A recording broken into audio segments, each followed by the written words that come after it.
पवारांनी अजित पवारांच्या अपघातावरून पुन्हा पत्रकार परिषद घेतली आणि 2 सनसनाटी आरोप केलेत।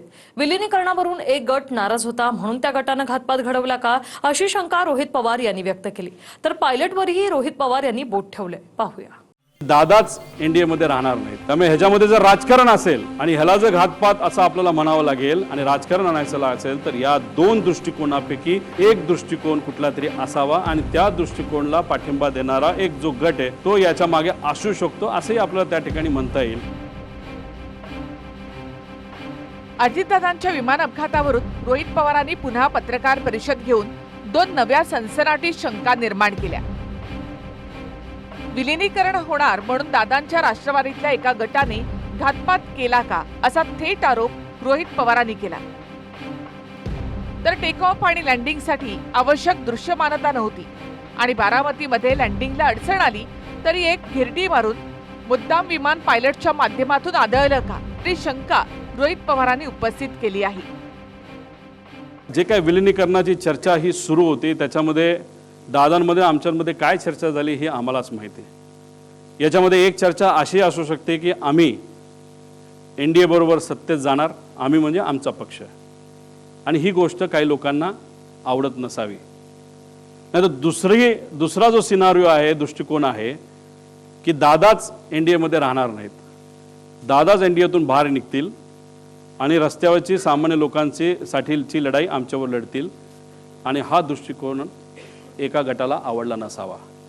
त्यामुळे ह्याच्यामध्ये जर राजकारण असेल आणि ह्याला जर घातपात असं आपल्याला म्हणावं लागेल आणि राजकारण आणायचं असेल तर या 2 दृष्टिकोनापैकी एक दृष्टिकोन कुठला तरी असावा आणि त्या दृष्टिकोनाला पाठिंबा देणारा एक जो गट आहे तो याच्या मागे असू शकतो असंही आपल्याला त्या ठिकाणी म्हणता येईल। मी एक जबाबदार व्यक्ती आहे, अनेक वर्षाच्या राजकारणामध्ये आणि सरकारमध्ये माझा अनुभव राहिलेला आहे। मी जे काय बोलीन ते संयमाने बोलीन, जबाबदारीनं बोलीन आणि माझ्याकडे तथ्य असल्याशिवाय मी कुठलाही आरोप प्रत्यारोपचा उत्तर देणं हे योग्य मला वाटत नाही। विलीनीकरणावरून आतापर्यंतचा सर्वात स्फोटक असा आरोप रोहित पवारांनी केला।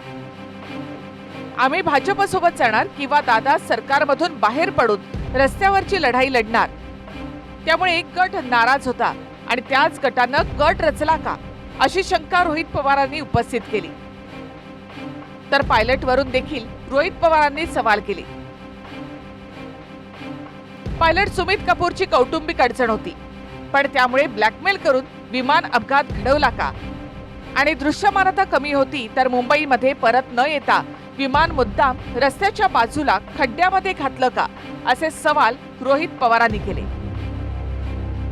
अंदाज घेऊन 3000ची विजिबिलिटी जी 5000 पेक्षा कमी आहे, 5000 हे डीजीसीएचं नॉर्म आहे। एक तर तुम्ही उडायला नव्हतं पाहिजे हा आमचा मुद्दा आहे, आणि उडला तरी लँड करण्याचा प्रयत्न तिथं केला नाही पाहिजे, तुम्हाला परत मुंबईला यावं लागलं असतं, आणि पण फ्यूल भरलं होतं, आत अधिकचे टँक होते असं आमचं मत आहे, आणि त्याच्यात परत जाण्यापेक्षा डायरेक्ट हे विमान खाली आदळण्यात आलं, हे मुद्दामून आदळण्यात आलं असं आम्हाला आता त्या ठिकाणी वाटायला लागले। मुख्य पायलट सुमित कपूर याच्यामध्ये हे सगळे आम्ही विषय त्याच्यामध्ये मागितलेले आहेत।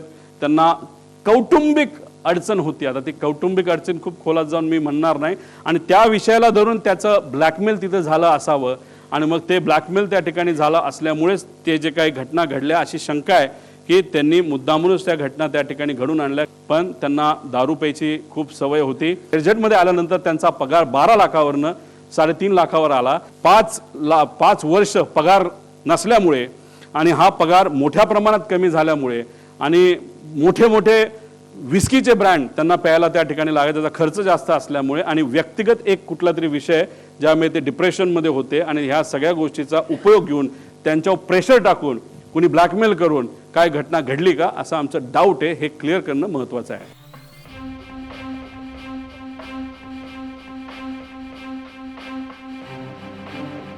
गेल्या 2 दिवसांच्या आधी विमान अपघाताचा आणखी एक व्हिडिओ समोर आलाय, ज्यामध्ये विमान कोसळून जळत असताना स्फोट झाला आणि मोठा आवाज झाला।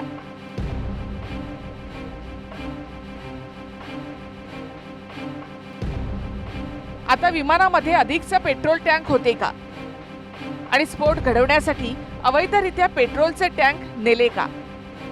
तसंच मोबाईल फोन टिकला पण ब्लॅक बॉक्स कसा जळाला असे प्रश्न रोहित पवारांनी उपस्थित केले. पण स्फोट का झाला त्याचं मुख्य कारण, जी शंका आम्ही घेतली होती ती नक्कीच कुठं ना कुठंतरी खरी ठरत आहे की नक्कीच त्या विमानामध्ये फ्यूल टँक अधिकचे होते. आणि फ्यूल टँक कुठं असतं की जिथं टॉयलेट असतं, म्हणजे जो विमानाचा शेवटचा भाग असतो तिथं ते ठेवण्याची जागा असती आणि त्याच्या मागच्याच बाजूला तिथं ब्लॅक बॉक्स असतो. म्हणजे हे जे म्हणतात की जळलंय नाही तर तिथपर्यंत आग गेली होती आणि त्याच्या पुढच्याच बाजूला म्हणजे पहिले कॅन पेटले आणि नंतर विमानाच्या पंखातलं पेट्रोल पेटलं असं आपल्याला म्हणता येईल. फोन टिकला पण ब्लॅक बॉक्स हा खराब झाला असं जे इन्व्हेस्टिगेशन एजन्सीवाले म्हणतात आणि पेपरसुद्धा बरेच दिसतात त्या ठिकाणी. म्हणजे हे खरं तर कालचं स्टेटमेंट त्या एजन्सीचं थोडं डाऊटफुल आणि हास्यास्पद आहे. एक नक्की आहे की अमेरिकामध्ये लॅब्स अशी आहे की ब्लॅक बॉक्स जर डॅमेज पण झालं ते तिथे त्यांना डिकोड करण्यामध्ये त्यांच्याकडे जास्त टेक्निकल एक्सपर्टीज आहे. तर असू शकते की अमेरिकाला पाठवून तिथून आणखीन ते डिकोडिंग करून आपल्याला माहिती मिळेल. अजितदादांच्या विमान अपघाताची चौकशी DGCA कडून सुरू आहे. आता सुनेत्रा पवारांनी CBI चौकशीची मागणी केली. तसं पत्र त्यांनी मुख्यमंत्र्यांना दिलं असून CBI चौकशी संदर्भात केंद्रीय गृहमंत्री अमित शहांना शिफारस केली जाणार आहे. रोहित पवारांनी ज्या शंका पायलट किंवा विमानासंदर्भात उपस्थित केल्या त्याचीही उत्तरं चौकशीमधून मिळतील. पण विलिनीकरणावरून एक गट नाराज झाल्यामुळे त्यांनीच हा घातपात घडवला का ही शंका अधिक गंभीर आहे. अक्षय मंकणी, TV9 मराठी, मुंबई.